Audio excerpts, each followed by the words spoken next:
Hello दोस्तों, इस video में हम आपके साथ 50 वेरी इंपॉर्टेंट क्वेश्चन डिस्कस करेंगे जो कि आने वाले एग्जाम्स के लिए काफी इंपॉर्टेंट है। ठीक है, 30 सितंबर को जो है बीपीएससी होने वाला है। अक्टूबर में फिर जो है आपका जो झारखंड सचिवालय सीजीएल का एग्जाम जो है वो होने को है। तो चलिए देखते हैं क्वेश्चन नंबर 1। जो ईईजी टेस्ट है ये किसके लिए होता है? पहला हृदय के लिए हार्ट, दूसरा ऑप्शन मस्तिष्क, तीसरा लंग, चौथा जो है वो किडनी। तो ईसीजी तो काफी फेमस है, वो हम जानते हैं कि हार्ट के लिए होता है। अब आपको बताना है कि ईईजी टेस्ट किसके लिए होता है। और दोस्तों हम चाहेंगे कि आप जो है इन क्वेश्चंस को पहले अटेम्प्ट कीजिए। तो क्या हो जाएगा इसका आंसर? ब्रेन। ठीक है। क्वेश्चन नंबर 2, जो प्लास्टिक का कचरा है उसको किस कन्वेंशन में जोड़ा गया है? तो पर्यावरण को बचाने के लिए अलग अलग कन्वेंशन, प्रोटोकॉल, ये सब चीजें हैं और भारत जो है बहुत का सिग्नेटरी भी है। तो यहां आपके क्या ऑप्शन है? Basal convention, Stockholm convention, Rotterdam convention, Vienna convention. ठीक है। तो हाल ही में प्लास्टिक कचरे को किस में जोड़ा गया है? सही आंसर क्या हो जाएगा? Basal convention. ठीक है। जो बेसल कन्वेंशन है ये ऐसे कचरे जो कि एक देश से दूसरे देश में जाते हैं उसको कवर करता है कि वो मतलब trans boundary movement of hazardous waste. अभी हाल ही में श्रीलंका जो है यूके ने कुछ ऐसा कचरा भेजा था जो कि हार्मफुल था, तो उसको वापस रिटर्न कर दिया था। स्टॉकहोम कन्वेंशन जो है ये डील करता है परसिस्टेंट ऑर्गेनिक पॉल्यूटेंट, जैसे कि डीडीटी है जो कि काफी टाइम तक इन्वायरमेंट में रहता है और उसको नुकसान पहुंचाता है। तो ऐसे परसिस्टेंट ऑर्गेनिक पॉल्यूटेंट को बैन करने की बात करता है स्टॉकहोम कन्वेंशन। और रॉटरडैम कन्वेंशन भी जो है कि कोई ऐसा चीज आप दूसरे कंट्री को भेज रहे हैं जो कि हार्मफुल है, ठीक है, तो उसको कवर करता है रॉटरडैम कन्वेंशन। क्वेश्चन नंबर 3, अंतर्राष्ट्रीय व्हेलिंग आयोग, ठीक है, इंटरनेशनल व्हेलिंग कमीशन, इसका काम ये होता है कि मतलब व्हेल को बचाना और मतलब रेगुलेट करना। ठीक है। तो ये जो संस्था है, ये आयोग जो है ये कब बना था? आपके ऑप्शन है 1945, 1946, 1947, 1948। क्या सही जवाब हो जाएगा दोस्तों? फटाफट बताइए। इसका सही जवाब हो जाएगा 1946। इसमें क्वेश्चन एक और बन सकता है कि क्या इंडिया जो है वो सिग्नेटरी है इंटरनेशनल व्हेलिंग कमीशन का? तो जवाब हो जाएगा हाँ, इंडिया जो है वो भी सिग्नेटरी है इंटरनेशनल व्हेलिंग कमीशन का। आगे बढ़ते हैं दोस्तों। अब यहां पे आपको 2 स्टेटमेंट दिया गया है। ठीक है। पहला जो है कि भारत 2030 तक, ठीक है, 50% रिन्यूएबल एनर्जी प्रोड्यूस करेगा, नवीकरणीय ऊर्जा, यानी कि सोलर, विंड, ठीक है, एक्सेट्रा से। और दूसरा जो है जो ग्रीन हाउस गैस उत्सर्जन होता है उसमें 45% कमी लाएगा, है ना। और ये इंडिया का नया आईएनडीसी है। आईएनडीसी यानी कि इंटेंशनली नेशनल डिटरमाइंड कंट्रीब्यूशन, और जो कि पेरिस क्लाइमेट चेंज के अंदर ये टारगेट को पहले मतलब ये पहले कुछ और टारगेट था जो इंडिया ने 2016 में अडॉप्ट किया था, लेकिन चूंकि अर्थ का टेम्परेचर बढ़ रहा है और इस वजह से ये इंडिया ही नहीं सभी देश जो है वो अपना नया टारगेट अपडेट किए हैं। तो आपको बताना इसमें से क्या सही है। पहला सही है, दूसरा सही है, दोनों सही है या दोनों गलत है, यानी कि A option first only, B option second only, C both और डी नाइदर। तो ये दोनों ही ऑप्शन दोस्तों बहुत ही सही है। ठीक है, दोनों ही सही है। आगे बढ़ते हैं हम लोग। Question number 5, which among the following is not correct? निम्नलिखित में से क्या सही नहीं है? दोस्तों क्वेश्चन पे ध्यान देना है कि क्वेश्चन में क्या पूछा है, सही पूछा है कि सही नहीं पूछा है। तो यहां पूछा है क्या सही नहीं है। तो पहला ऑप्शन आपका है उड़ीसा में सबसे ज्यादा मैंग्रोव है। ठीक है। दूसरा ऑप्शन जो है 2019 के कंपैरिजन में 2021 में जो आंध्र प्रदेश है यहां पे सबसे ज्यादा जंगल बढ़ा है। तो दोस्तों आप जानते हैं कि हर 2 साल पे जो है फॉरेस्ट सर्वे ऑफ इंडिया जो है वन सर्वेक्षण रिपोर्ट निकालता है और वहां पे मैंग्रोव का, बैम्बू का और बाकी भी जानकारी दी गई रहती है। ठीक है। तो आपको बताना इसमें से क्या सही नहीं है। तो उड़ीसा में क्या सबसे ज्यादा मैंग्रोव है? तो ये गलत है। देखिए 2019 के कंपैरिजन में 2021 में सबसे ज्यादा मैंग्रोव जो है बढ़ा है उड़ीसा में, लेकिन यहां पे क्या पूछा है कि मैंग्रोव सबसे ज्यादा कहां पे है? तो ये है वेस्ट बंगाल, यानी कि पहला ऑप्शन जो है वो गलत हो गया।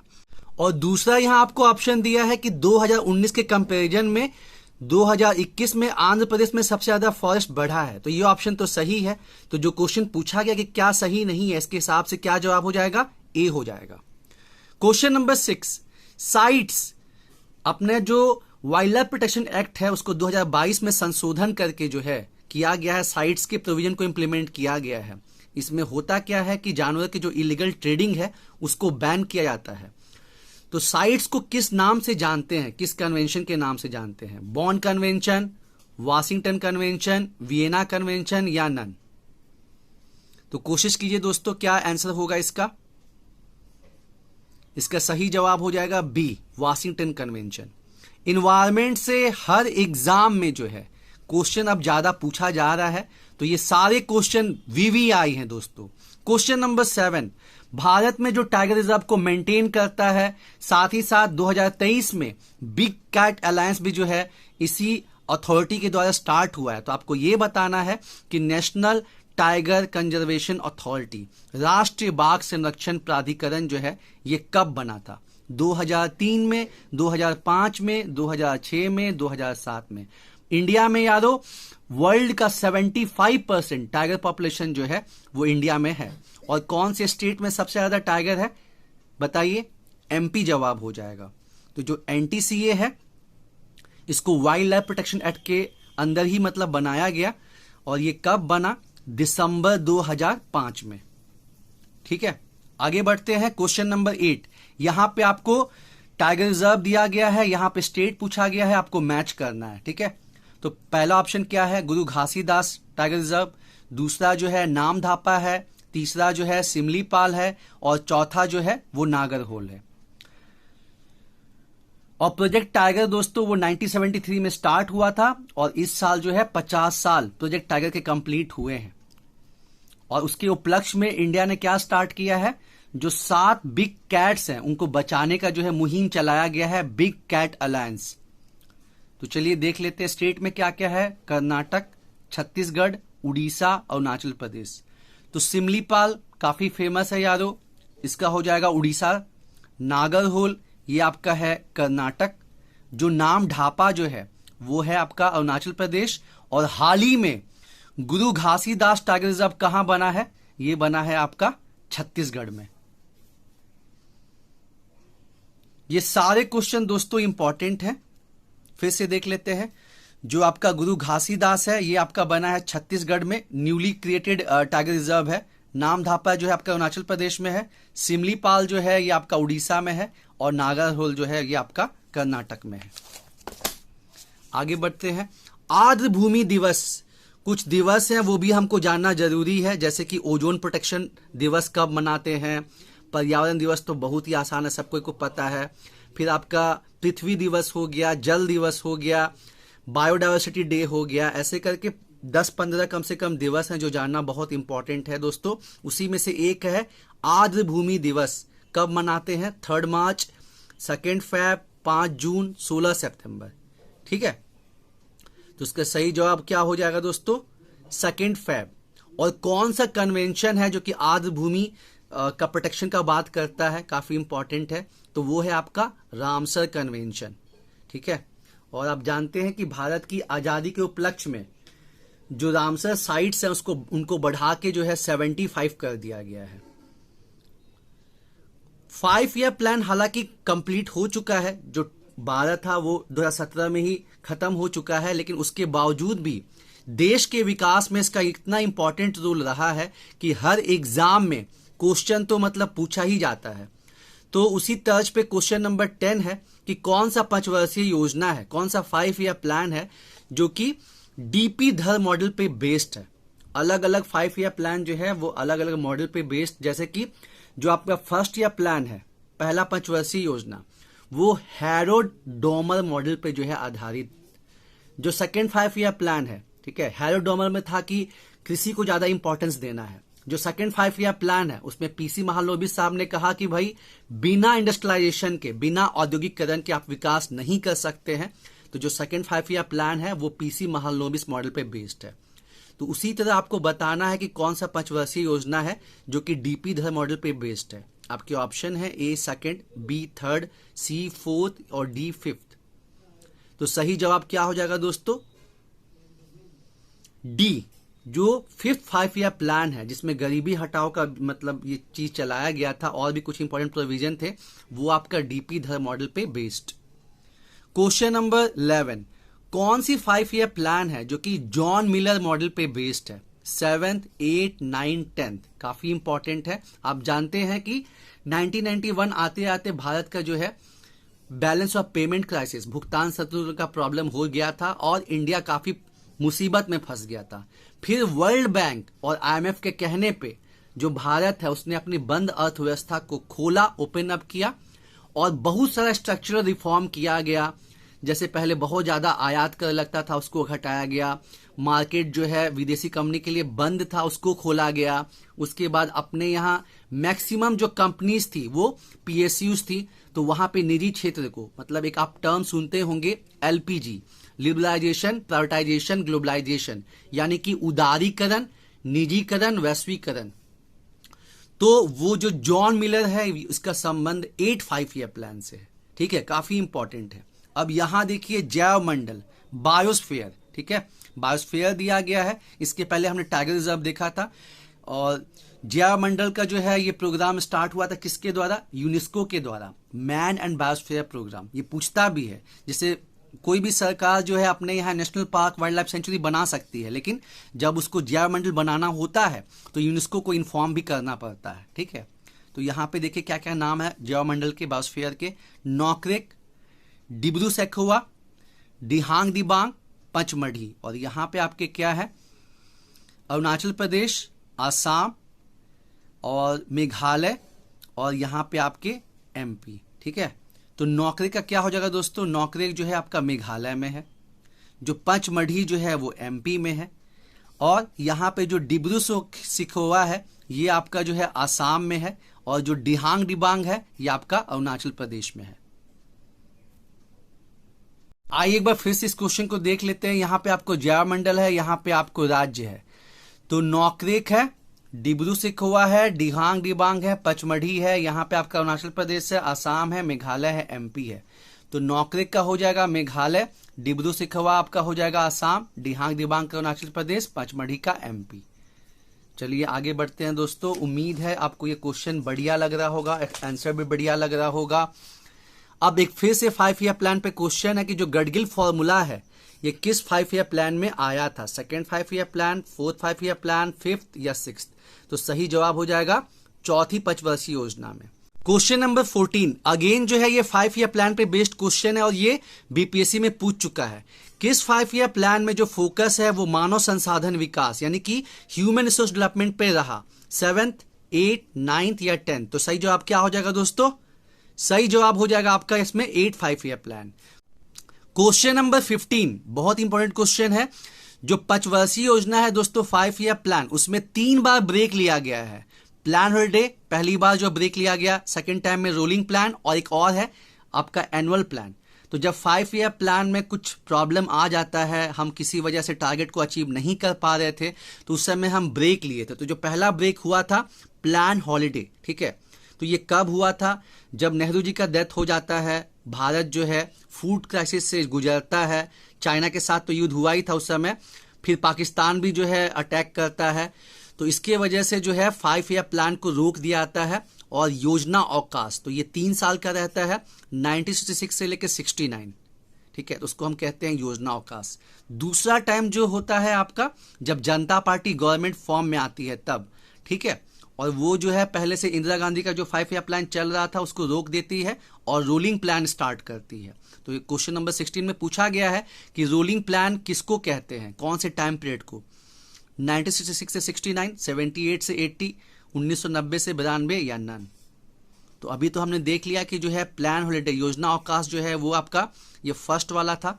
तो इसमें क्या हो जाएगा दोस्तों? रोलिंग प्लान हो जाएगा 1978 से लेके 80। और जो मैंने आपको कहा कि 12 पंचवर्षीय योजना जो है 12 5 ईयर प्लान बना है, तो जो तीसरा ब्रेक जो है वो होता है कब? जब वित्तीय आपात मतलब बैलेंस ऑफ पेमेंट का जो हम प्रॉब्लम फेस करते हैं, ठीक है, वित्तीय आपात नहीं कहेंगे उसको, वैसा सिचुएशन बन गया था। आप जानते हैं कि आपात 3 टाइप का होता है और अभी तक भारत में कभी भी फाइनेंशियल इमरजेंसी नहीं लगा, वैसा कंडीशन बन गया था। तो थर्ड जो ब्रेक होता है पंचवर्षीय योजना में, जिसको हम एनुअल प्लान कहते हैं, ठीक है, वो आपका 1990 से 92 में हुआ था। अब आगे बढ़ते हैं, क्वेश्चन नंबर 17, नई शिक्षा नीति, न्यू एजुकेशन पॉलिसी 2020। दोस्तों ये भारत की तीसरी शिक्षा नीति है। पहली शिक्षा नीति कब आई? 1968 में, दूसरी 1986 में, और ये तीसरी है। तो क्वेश्चन है कि जो नई शिक्षा नीति है 2020 वाली है, ये किसके रिकमेंडेशन पे आई? पहला जी माधवन, बी के कस्तूरीरंगन, सी एस विश्वनाथ, या डी के केलप्पन। क्या हो जाएगा सही जवाब दोस्तों? के कस्तूरीरंगन। ठीक है, आगे बढ़ते हैं, क्वेश्चन नंबर 18। अब ये थोड़ा एसपीटी से है कि एसपीटी में जो है कितने टीनेंट यानी कि काश्तकार होते हैं। आपके ऑप्शन है ए 2, बी 3, सी 4, डी 5। ठीक है, तो इसका जो है बिहार के एग्जाम से कोई लेना देना नहीं है, ये झारखंड स्पेशल क्वेश्चन हो गया। तो एसपीटी में, संथाल परगना टेनेंसी एक्ट में जो है दोस्तों 3 प्रकार के काश्तकार होते हैं। एक आपका ग्राम प्रधान हो गया, दूसरा जो है मूल रैयत हो गया, और तीसरा जो है भूधारक हो गया। ठीक है, 3 जो है काश्तकार होते हैं। क्वेश्चन नंबर 19, एसपीटी में कितने रैयत होते हैं? तो आपके ऑप्शन है A2, B3, C4, D5।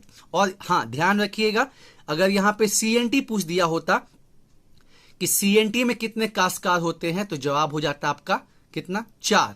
लेकिन एसपीटी में है आपके 3 ही काश्तकार होते हैं। कौन कौन से? ग्राम प्रधान, मूल रैयत और भूधारक। ठीक है, tenure holder. Question number 19, SPT में कितने रैयत होते हैं? ऑप्शन है A2, B3, C4 और D5। तो अगेन हो जाएगा 3, यानी कि एसपीटी में काश्तकार भी 3, रैयत भी 3। CNT में काश्तकार 4, एसपीटी में 3, मतलब CNT में काश्तकार आपके 4 और एसपीटी में 3। क्वेश्चन नंबर 20, आजकल जो है केसेस भी पूछने लगा है। तो कौन सा महत्वपूर्ण केस है जिसमें कि आधारभूत संरचना यानी कि बेसिक स्ट्रक्चर का कंसेप्ट आया था? आप जानते ही होंगे कि संविधान बनने के बाद ही पार्लियामेंट और सुप्रीम कोर्ट में 36 का आंकड़ा होने लगा कि हम बढ़े तो हम बढ़े। उसके साथ ही साथ जो पार्लियामेंट है, संसद जो है, वो पार्लियामेंट मतलब संविधान में क्या बदलाव कर सकता है, उसको लेके काफी विवाद चला। अल्टीमेटली केशवानंद भारती केस 1973 में सुप्रीम कोर्ट ने कहा कि आपको जो संविधान में बदलाव करना है करिए, इवन आप मौलिक अधिकार को भी बदल सकते हैं, लेकिन संविधान का कुछ बेसिक स्ट्रक्चर है जिसको आप चेंज नहीं कर सकते हैं। जैसे कि भारत एक पार्लियामेंट्री फॉर्म ऑफ गवर्नमेंट है, ठीक है, वो आप बदल नहीं सकते हैं। भारत एक पंथ निरपेक्ष देश है, वो आप बदल नहीं सकते हैं। ऐसे बहुत से कंसेप्ट अलग अलग केसेस में आए जिसको कि बेसिक स्ट्रक्चर का जो है टैग दिया गया, और ये केशवानंद भारती केस में जो है ये हुआ था दोस्तों, काफी इंपॉर्टेंट है। क्वेश्चन नंबर 21, किस अधिनियम में ऑर्डिनेंस अध्यादेश का प्रोविजन इंडिया में आया? तो दोस्तों आप जानते ही हैं कि चाहे पार्लियामेंट हो, चाहे आपका जो है विधानसभा हो, पूरा जो है 12 महीने काम नहीं करता है। ठीक है, इन जनरल 3 सेशन होता है, बजट सेशन, फिर आपका मॉनसून सेशन और फिर विंटर सेशन। मिला लीजिए तो वही आपका 7-8 महीने के आसपास टोटल वर्किंग होगा। तो बीच में मान लीजिए कि कभी ऐसा जरूरत पड़ जाए कुछ कानून बनाने का, तो फिर राष्ट्रपति को आर्टिकल 123 के अंदर और गवर्नर को 213 के अंदर अध्यादेश का पावर मिला है, कानून बनाने का शक्ति मिला हुआ है। तो इसकी शुरुआत इंडिया में कब हुई थी? क्वेश्चन यही पूछा गया है। 1833 में, 1853 में, 1861 में या 1892 में? तो सही जवाब दोस्तों आपका क्या हो जाएगा? सही जवाब हो जाएगा आपका 1861 में। ठीक है, और पोर्टफोलियो सिस्टम मतलब डिफरेंट जो डिपार्टमेंट होते हैं उसकी भी शुरुआत जो है आपका 1861 में की गई थी दोस्तों। क्वेश्चन नंबर 23, किस अधिनियम से जो है भारत में अप्रत्यक्ष चुनाव का जो है प्रावधान आया था? बहुत ही डेंजर क्वेश्चन है। आपके ऑप्शन है 1853, 1892, 1909 या 1919। ठीक है, तो सही जवाब, काफी लोग सोचते हैं कि 1919, लेकिन 1919 में जो है आपका डायरेक्ट इलेक्शन, प्रत्यक्ष चुनाव का जो है प्रावधान था। और 1919 में मतलब फॉर्मेलिटी टाइप से जो है बहुत सारा प्रोविजन बनाया गया था, लेकिन शुरुआत कब हो चुकी थी अप्रत्यक्ष चुनाव की? तो ये 1892 में शुरुआत हो चुकी थी दोस्तों। इसका सही जवाब हो जाएगा बी। आगे बढ़ते हैं, हाई कमिश्नर ऑफ इंडिया का पोस्ट कब बना था? और दोस्तों अभी जो हमने 3-4 क्वेश्चन डिस्कस किया है और कर भी रहे हैं, तो ये कहां से लिया गया है? ये लिया गया है आपका जो लक्ष्मीकांत का पहला चैप्टर है, जो कि अधिनियम के पे बेस्ड है, 1773 से लेकर 1947 तक, वहां से क्वेश्चन ये बनाया गया है। और वो चैप्टर लक्ष्मीकांत का first chapter very very important है, वहां से क्वेश्चन आता ही आता है दोस्तों। तो इसमें पूछा गया है कि हाई कमिश्नर ऑफ इंडिया का पोस्ट कब बना? तो आप जानते हैं कि जब 1857 का विद्रोह हो गया तो पावर पूरे तरीके से जो है क्राउन के अंदर आ गया, महारानी के अंदर आ गया पावर। और उस समय जो है पहले का जो भी सिस्टम था उसको खत्म कर दिया गया। लंदन में सेक्रेटरी ऑफ स्टेट का पोस्ट बनाया गया, उसको असिस्ट करने के लिए 15 दलीय का काउंसिल ऑफ इंडिया सेटअप किया गया। और बाद में जब काउंसिल ऑफ इंडिया का काम बढ़ गया तो फिर हाई कमिश्नर ऑफ इंडिया का पोस्ट वहां पे क्रिएट किया गया 1919।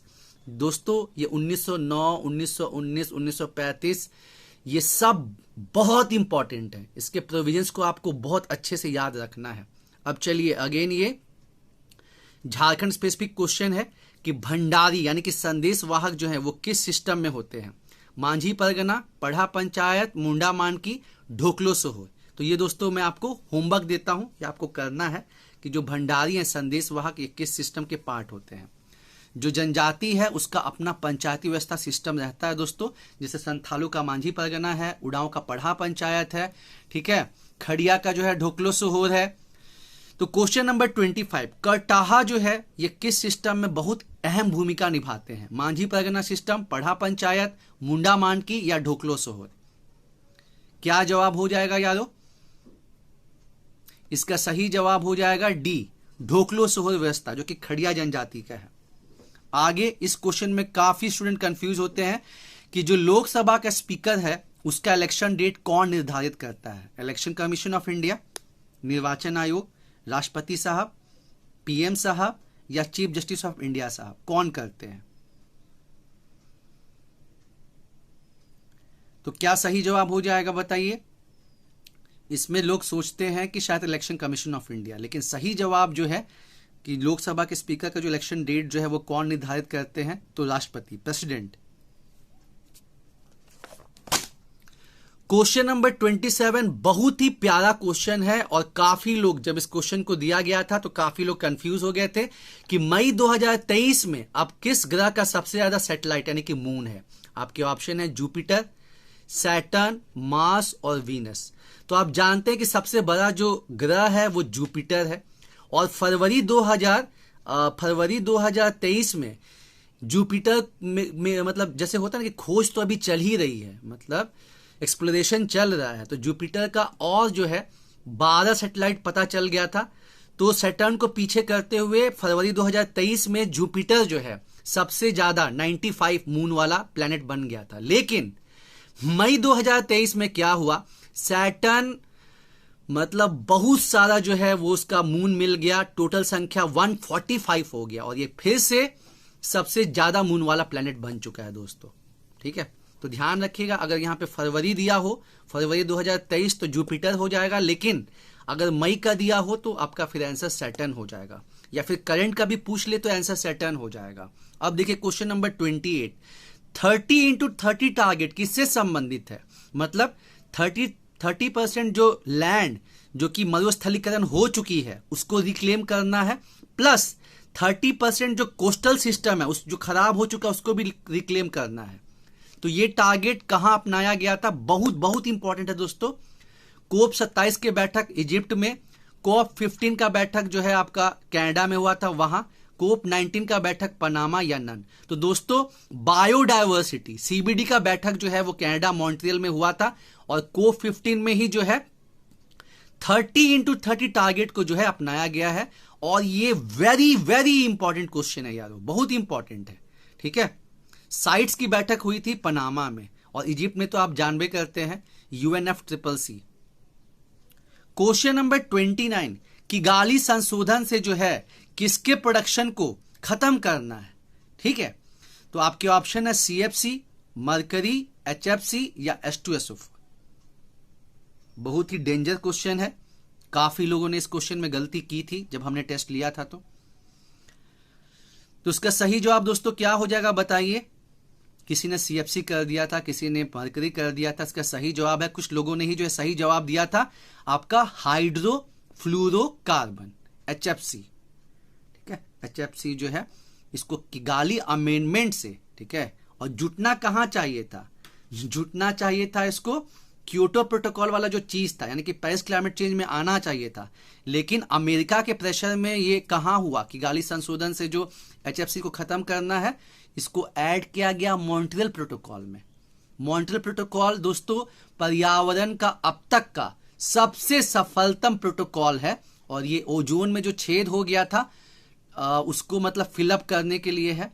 तो HFC जो है ओजोन को नुकसान पहुंचाता नहीं है, ये ग्रीन हाउस गैस है, तो कायदे से जो है ये आना चाहिए था पेरिस क्लाइमेट चेंज के अंदर, लेकिन अमेरिका के प्रेशर में इसको ऐड कर दिया गया मॉन्ट्रियल प्रोटोकॉल में।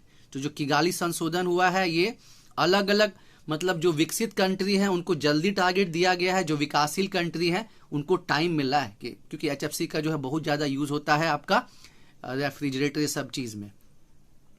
अगेन 30 वेरी इंपॉर्टेंट क्वेश्चन, जो मिनीमाटा कन्वेंशन है ये किसके प्रोडक्शन को बंद करने की बात करता है। तो जापान में एक मिनीमाटा करके एक जगह है जहां पे वहां के झील में मछलियां मरने लगी और वहां पे बहुत ज्यादा मरकरी का प्रोडक्शन होता है। तो बाद में मालूम चला कि मरकरी के मतलब वजह से वो मछलियां वहां मर रही हैं। मिनीमाटा जो जापान का जगह है, और तो जो मिनीमाटा कन्वेंशन है, जैसे ऑप्शन दिया CFC, मरकरी, HFC, H2SO4, तो जो मिनीमाटा कन्वेंशन है जैसे कि हमने यहां पढ़ा कि किगाली संशोधन से जो है HFC का प्रोडक्शन को खत्म करना है, उसी तरह मिनीमाटा कन्वेंशन जो है वो मरकरी के यूज को बंद करने का बात करती है कि धीरे धीरे हम लोग को इसको फेज आउट कर देना है क्योंकि ये बहुत हार्मफुल है। ठीक है, तो यहां पे देखिए हमने बहुत प्यारा क्वेश्चन देखा था कंफ्यूज करने वाला कि मई 2023 के अकॉर्डिंग अब सबसे ज्यादा जो है प्लैनेट किस प्लैनेट का सबसे ज्यादा मून है। तो आंसर हो जाएगा आपका सैटर्न, 145 पहुंच चुका है। 30x30 टारगेट जो है ये किससे संबंधित है, तो ये COP15 का जो बैठक हुआ कनाडा में, वहां पे 30% जो भूमि जो कि मरुस्थलीकरण हो चुकी है उसको ठीक करना है, रिक्लेम करना है, और 30% जो कोस्टल सिस्टम है उसको ठीक करना है। किगाली संशोधन मॉन्ट्रियल प्रोटोकॉल में ऐड हुआ है, किसके प्रोडक्शन को खत्म करना है, HFC, हाइड्रोफ्लोरोकार्बन।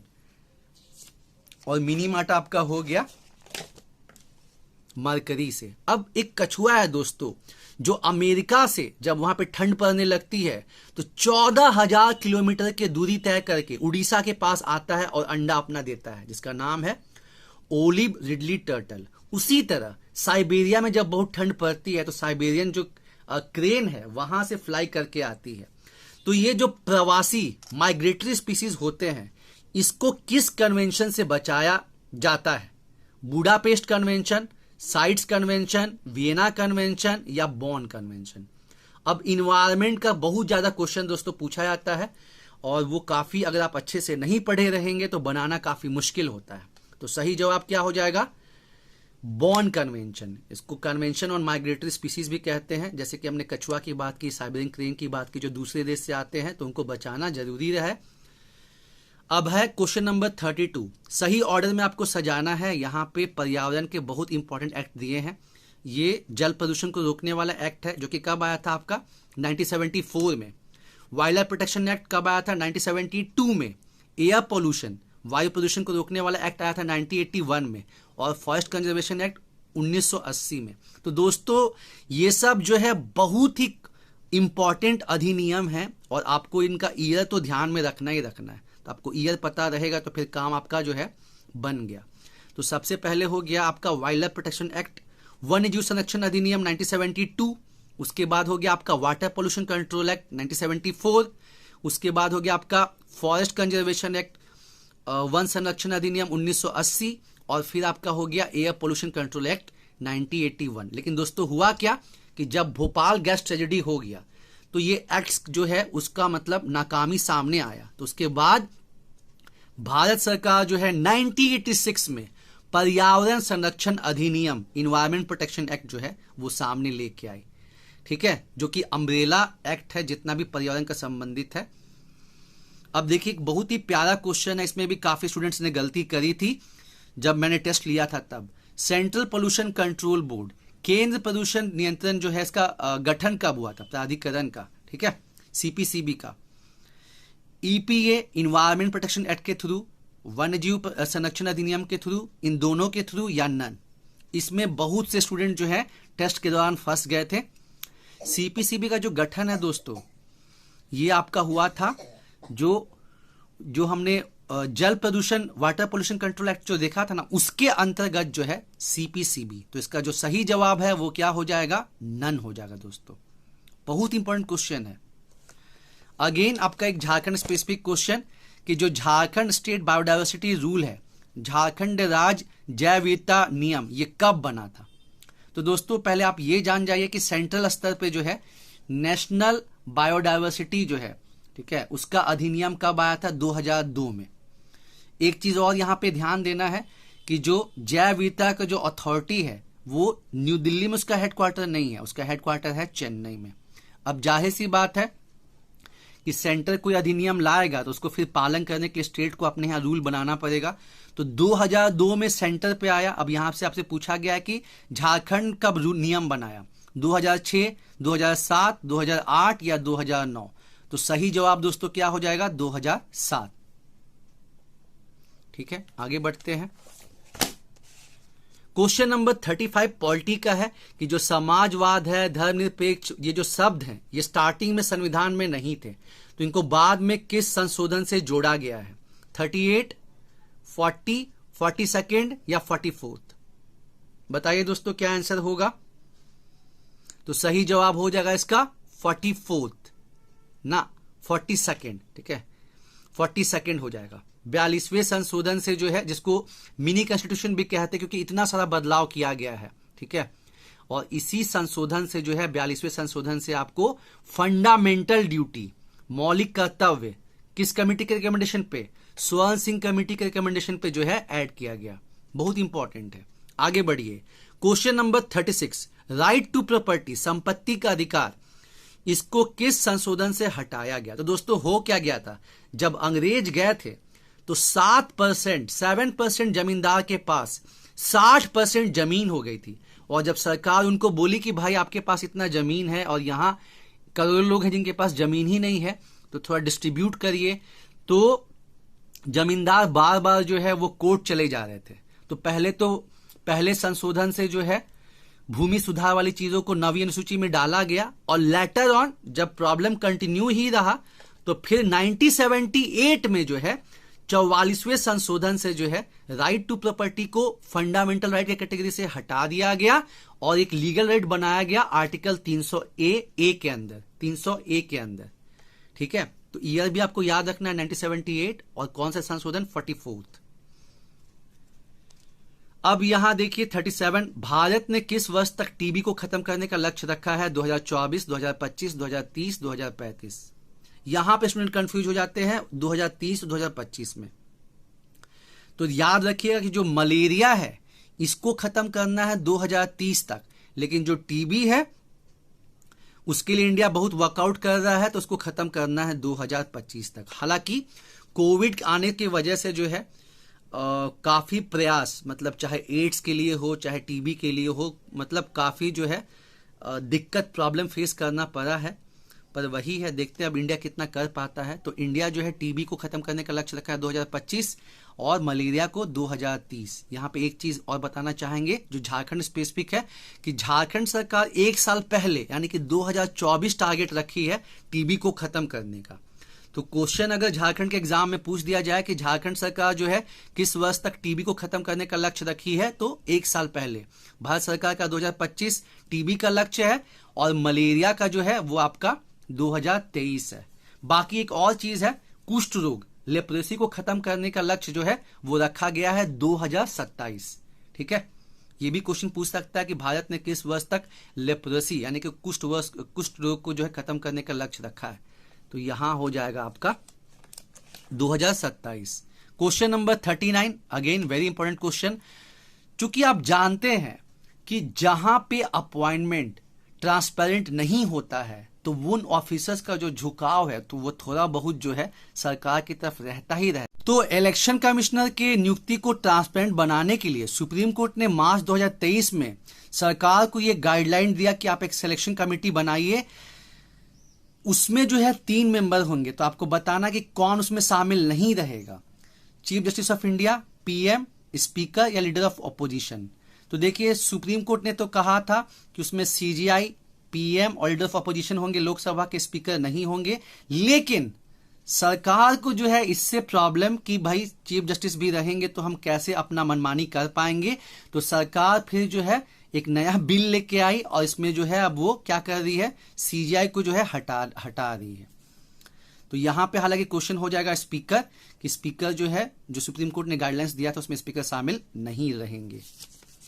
आगे बढ़ते हैं दोस्तों, और ये भी जो है इंडिया के नया आईएनडीसी से संबंधित है। आईएनडीसी से पेरिस क्लाइमेट चेंज, जो इंडिया ने नया अपना गोल सेटअप किया है कि भारत कब तक कार्बन न्यूट्रल हो जाएगा, 2035, 2050, 2065, 2070। तो देखिए दोस्तों, जो विकसित देश है, डेवलप्ड कंट्रीज, उन्होंने टारगेट रखा है कार्बन न्यूट्रलिटी का 2050, लेकिन जो अपना भारत है इसने टारगेट सेट किया है 2070 का। अगला बात, ये आपके इस बजट में भी जो है, बजट 2023-24 में अनाउंस किया गया है कि सिकल सेल अनीमिया, ठीक है, जो कि ट्राइबल्स को बहुत ज्यादा परेशान करती है, इसको भारत में कब तक कंट्रोल करना है। तो आपके ऑप्शन है 2035, 2047, 2050, 2070। तो सही जवाब क्या हो जाएगा, 2047।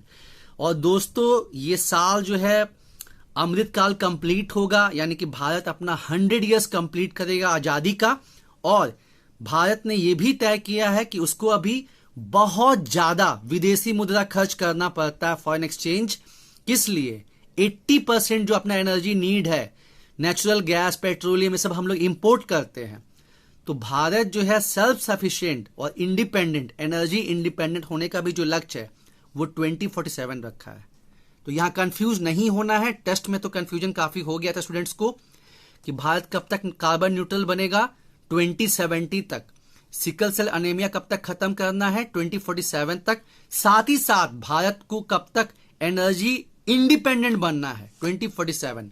भारत जो है बहुत सारा पहल कर रहा है, आप जान ही रहे हैं कि भारत ने यह तय किया है कि 2030 तक जितना एनर्जी प्रोडक्शन होता है उसका 50% रिन्यूएबल एनर्जी से होगा। अब 2 बहुत महत्वपूर्ण फ्री ट्रेड एग्रीमेंट जो है वो 2022 में हुआ है। तो पहला क्वेश्चन जो है कि मई 2022 में भारत ने किस देश के साथ comprehensive economic partnership agreement sign किया है, यूएई, यूके, यूएसए, ऑस्ट्रेलिया। तो इसका सही जवाब हो जाएगा क्या दोस्तों, UAE.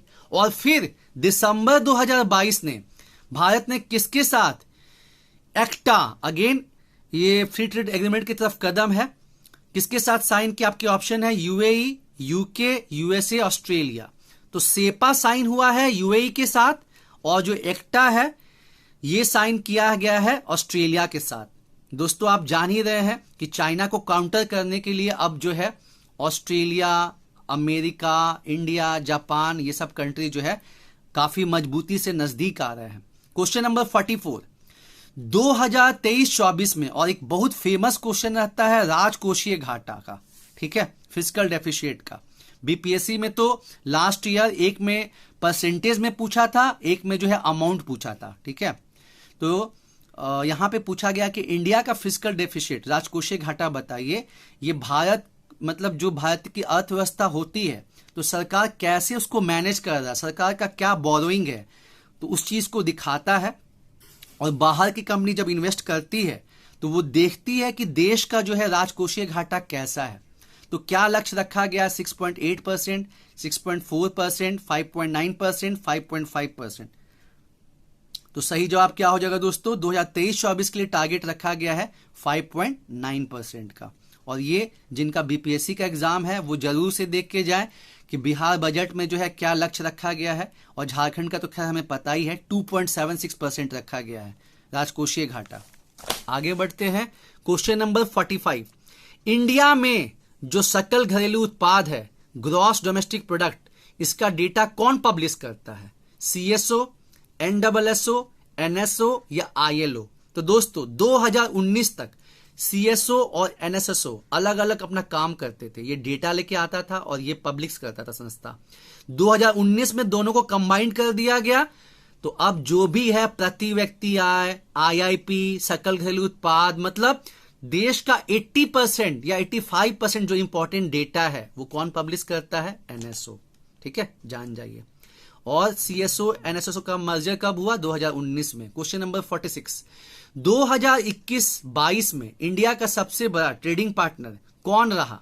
China, Russia, America, Australia. ठीक है, तो 2021-22 में दोस्तों चाइना रहा था, लेकिन 2022-23 में चाइना को पीछे करके अब कौन हो गया है? अमेरिका। ध्यान रखिएगा, 2021-22 में चाइना रहा और 2022-23 में चाइना को पीछे करके अमेरिका जो है। तो अगर क्वेश्चन यहां पे पूछता कि 2022-23 में इंडिया का सबसे बड़ा ट्रेडिंग पार्टनर कौन बना, तो जवाब आपका हो जाएगा अमेरिका, लेकिन यहां 21-22 पूछा गया है तो चाइना। 47, 2021-22 में इंडिया में सबसे ज्यादा इन्वेस्टमेंट किसने किया? Singapore, China, USA, Australia. तो लंबे समय तक दोस्तों मॉरिशस से होता था, लेकिन बाद में क्या हो गया कि मॉरिशस से ब्लैक मनी भी आने लगा, तो सरकार ने वहां पे कुछ रोक लगाई है। तो अब सिंगापुर सबसे ज्यादा इन्वेस्टमेंट जो है इंडिया में कहां से निवेश? सिंगापुर से हो रहा है। क्वेश्चन नंबर 48, किस देश के राष्ट्रपति जो हैं वो भारत के रिपब्लिक डे परेड पे चीफ गेस्ट रहे? Iran, Egypt, USA, Japan. तो क्या सही जवाब होगा दोस्तों? आपका सही जवाब हो जाएगा इजिप्ट। इजिप्ट के जो प्रेसिडेंट हैं वो रिपब्लिक डे परेड पे चीफ गेस्ट रहे। और किस स्टेट के परेड को सबसे बेस्ट परेड का अवार्ड मिला? तो आपका जवाब हो जाएगा उत्तराखंड। ठीक है। क्वेश्चन नंबर 49, हाल ही में मतलब 2023 में भारत में जो है G20 का 18वां समिट बहुत अच्छे से करवाया गया और एससीओ का 23वां समिट जो हुआ, और सारा जो अब ग्रुपिंग और ब्लॉक है वो एक्सपेंड हो रहा है। अभी हमने देखा ही कि G20 में भारत के पहल से जो है अफ्रीकन यूनियन को परमानेंट मेंबरशिप मिल गया है। उधर ब्रिक्स में भी जो है 6 नए देश शामिल होने वाले हैं। तो जो 23वां बैठक हुआ एससीओ का इंडिया में, तो उसमें कौन नया सदस्य बना? ईरान, इजिप्ट, यूएसए या जापान? तो सही जवाब क्या हो जाएगा दोस्तों? ईरान हो जाएगा। और लास्ट क्वेश्चन आपको बताना है कि भारत जैसे वर्ल्ड बैंक ग्रुप में 5 संस्था है, तो भारत किसका मेंबर नहीं है? आईबीआरडी, आईएफसी, आईडीए या आईसीएसआईडी? दोस्तों जो वर्ल्ड बैंक हम लोग सुनते हैं ना, वो आईबीआरडी और आईडीए को मिला के बोलते हैं वर्ल्ड बैंक। ठीक है, बाकी वर्ल्ड बैंक ग्रुप में 5 संस्था है। इसके अलावा एक तो और है मिग्गा, MIGA। तो भारत जो है आईबीआरडी का तो है, आईएफसी का भी है, आईडीए का भी है, मिग्गा का भी है, लेकिन ये जो सेटलमेंट वाला जो संस्था है इसका भारत सदस्य नहीं है। तो यहां पे हो जाएगा ऑप्शन नंबर डी। ठीक है, तो एक बार फिर से देख लेते हैं इधर का कुछ क्वेश्चन। यहां हमने बात किया था कार्बन न्यूट्रल, ये काफी इंपॉर्टेंट है और लोग यहां 2050 टिक कर देते हैं, 2070 होगा। सिकल सेल अनेमिया और भारत एनर्जी इंडिपेंडेंट, दोनों का जब भारत 100 साल पूरा करेगा आजादी का 2047। सेपा जो है साइन हुआ है यूएई के साथ, एक्टा साइन हुआ है ऑस्ट्रेलिया के साथ। राजकोषीय घाटा है 5.9%। और इधर देख लीजिए जीडीपी, उसके बाद आपका प्रति व्यक्ति आय, उसके बाद आईआईपी और भी कुछ इंपॉर्टेंट डेटा कौन पब्लिश करता है? एनएसओ। इंडिया का सबसे बड़ा ट्रेडिंग पार्टनर 21-22 में तो चाइना रहा, लेकिन 22-23 में अमेरिका हो गया। इंडिया में सबसे ज्यादा इन्वेस्टमेंट कहां से आता है? सिंगापुर। 21-22 में मतलब आया, पहले मॉरिशस था लेकिन अब लंबे टाइम से सिंगापुर चल रहा है। कहां के प्रेसिडेंट जो है रिपब्लिक डे परेड के चीफ गेस्ट रहे 2023 में? इजिप्ट। और भारत इस कोशिश में है कि जो क्वाड देश के जो सदस्य हैं, जैसे कि आपका अमेरिका हो गया, ऑस्ट्रेलिया हो गया, जापान हो गया, इनको रिपब्लिक डे परेड 2024 में बुलाया जाए। ठीक है।